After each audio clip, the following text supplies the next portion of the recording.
Saison malgré ses blessures. C'est la suite et la fin de la 3e journée de l'équipe All Star League. Les Limougeaux chez eux à Beaublanc qui donnent le coup d'envoi face à des Montpelliérains qui vont donc jouer en l'alignement. La possibilité pour ou Valentin Porte ou Echam. Ouais, joli, très bien superbe. Eldera, ça partait pas forcément très bien parce que Kouchan sur le Yago a donné très loin derrière lui. On a réussi à remettre de la vitesse. Attention à cette passe difficile de Karl Conan qui est resté en attaque. Et derrière le jet de 7 mètres, tout de suite sifflé. La faute du duo Kouchan-Erstich. Mais Arthur-Laine qui s'est battu pour trouver une position de tir. Et le 7 mètres justement accordé. On revoit ce but d'Eldera. Belle finition au tir. 39 ans, Dragan Gajic. Derrière, il essaye d'intercepter le ballon face à Ahmed Echam. On va revenir à une petite faute. Chan, il est en train de faire des différences. Le gardien montpelliérain. Derrière le superbe ballon rattrapé par Arthur-Laine. C'est bien vu le décalage d'Ahmed Echam. Et Arthur-Laine qui a beaucoup bougé pour déplacer la défense.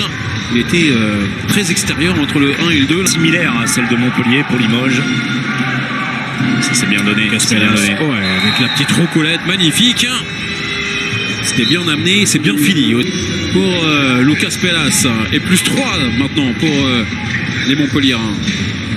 On voit cette magnifique rocolette. Au départ de l'action, Valentin Porte pour faire la différence. La bonne dernière transmission. On a cette impression-là, mais c'est rien de nouveau, rien à signaler lorsque le jeu s'accélère. Montpellier est une équipe qui n'a également pas de discussion. Et 2 fois 2 minutes en 10 minutes simplement. Et derrière, le superbe, la prise d'intervalle. Là, c'est dans le bloc central. Echam. Avec de la réussite. Il est bien rentré ce ballon, malgré la parade de Gauthier Iva. Bout des doigts, il a touché ce ballon. L'ancien gardien cherbourgeois et parisien qui repart dans cette seconde période. Là, il ne peut rien sur le coup de boutoir d'Ahmed Echam avec les abdos qui ont bien travaillé là-dessus parce que c'est une course parallèle à la ligne de but et puis il va revenir vers le but. C'est extrêmement impressionnant. C'est lourd, c'est puissant. Valentin Porte, Ahmed Echam.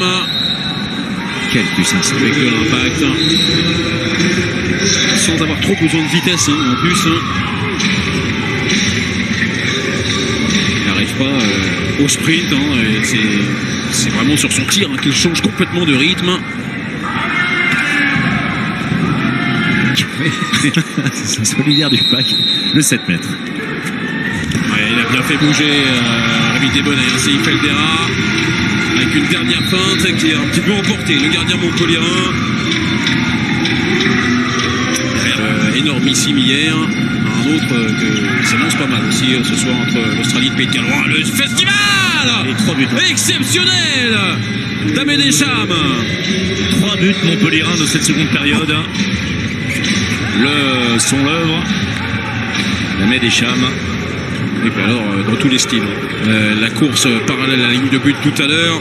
Le tir, c'est Eldera qui revient. Non, il se trompe. Jaime Fernandez. Et derrière, la relance elle est belle. Magnifique d'Ahmed Echam pour Carlson. Montpellier qui accélère dans ce début de seconde période sur le poteau.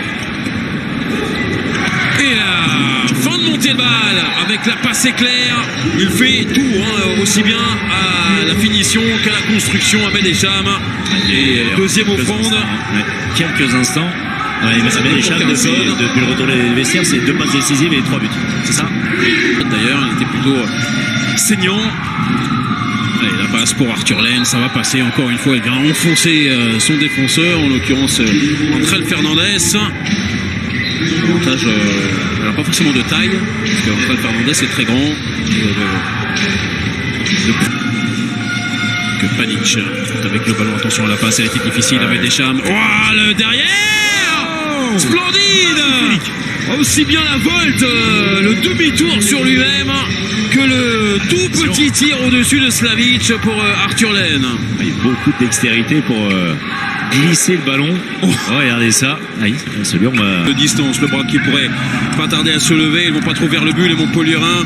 Mais ils vont y aller maintenant, toujours avec la facilité. Il est monté sur des ressorts, Ahmed Echam. Et ça semble tellement facile, encore une fois. C'est malgré tout, hein, le niveau général est monté. Hein. Oui, oui. Mais c'est l'homme. Près de Carlson, hein, poste de pivot qui va retrouver une place d'ailier. Oh, la passe encore Il fait une tout. fois. Il fait tout. Ah oui, et puis alors là, régal hein, pour Arthur Laine qui revient le plus levé. Allez, Arturchenko, attention, Marco Panic, il était pas... on était nés nous. Hein. Depuis quelques Marco Panic, voilà, tiens, Ahmed Echam. Le tir version enclume sur la bonne passe de Marco Panic dans une défense limougeaude là clairement en difficulté hein, sur la circulation du ballon parce que là c'est le ballon hein, qui vit, on ne court pas vers son partenaire, c'est le ballon qui bouge et donc ça va plus vite que européenne cette semaine avant le match à Cesson le week-end prochain. Là, tout va bien pour Montpellier et Limoges va devoir cravacher donc encore une fois à Nantes. Le week-end prochain, on en reste là avec cette victoire nette finalement pour Montpellier. 3e victoire de suite pour le MHB de Patrice Canaillé et les Limougeaux qui restaient sur une victoire probante face à Chartres qui chute à domicile. Il reste Salou également, Rémi Salou. Sur le flanc, mais même sans ces deux éléments. Le 7 concocté par Yann Balmosière avec Julien Robichon qui a un petit peu moins, qui peut se reposer sur d'autres joueurs. Je pense à Jean-Louis Faustin, c'est plus efficace. L'USDK retrouve avec ambition le Parnasse pour y affronter Nîmes après sa vie. Le poste des latéraux. Conradson, le mouvement avec Mohamed Abdelak qui cherche son pivot, mais la prise de position n'a pas pu avoir lieu parce que Benjamin Avgour s'est montré fautif et on ne passe pas par la case carton jaune, pas de sanction progressive, mais 2 minutes directement contre Benjamin Avgour qui n'en croit déjà pas ses yeux. On a aperçu comme Pédaillot au passage. Qui n'en croyait pas non plus ses yeux. Voilà. On va revoir ça. Là, Benjamin. Et Benjamin qui... La combinaison et la bonne tenue défensive avec Kiefer qui hésite à rester, donc c'est une infériorité numérique réelle. On avait été étonné hein, de ne pas voir Alexandre Demaille débuter, puisqu'on le rappelle.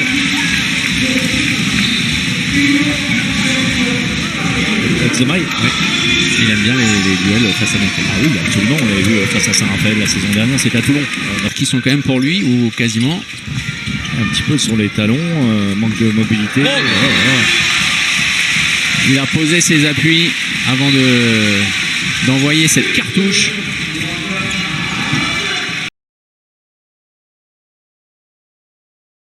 Mohamed Abdelak, ça fait 2 fois qu'il se montre trop altruiste, alors que regardez, c'est comme s'il tenait une orange dans sa main gauche. Et l'égalisation. L'habilité de repousser Conradson bien plus que ça, la fermeture tardive. Marie-Joseph avec cette automatisation des passes. 2e tentative pour Sanad. Il va la donner, voilà. Il a eu raison. Et au-dessus des bras de Valentin Kiefer, attention à ces ballons rendus, mais surtout attention à la systématisation dans cette relation base arrière pivot. Parce que, alors d'une part, la défense nîmoise est quand même extrêmement attentive, et puis ça n'est pas forcément très bien fait, même si, on ne va pas le dire autrement, mais Jean-Loup Faustin peste contre les décisions parce qu'il y a aussi des tirages de maillot. Et c'est un tir mis hauteur pour les poteaux. Ça va vite, c'est bien donné. Cette fois, Sanad ne se trompe pas.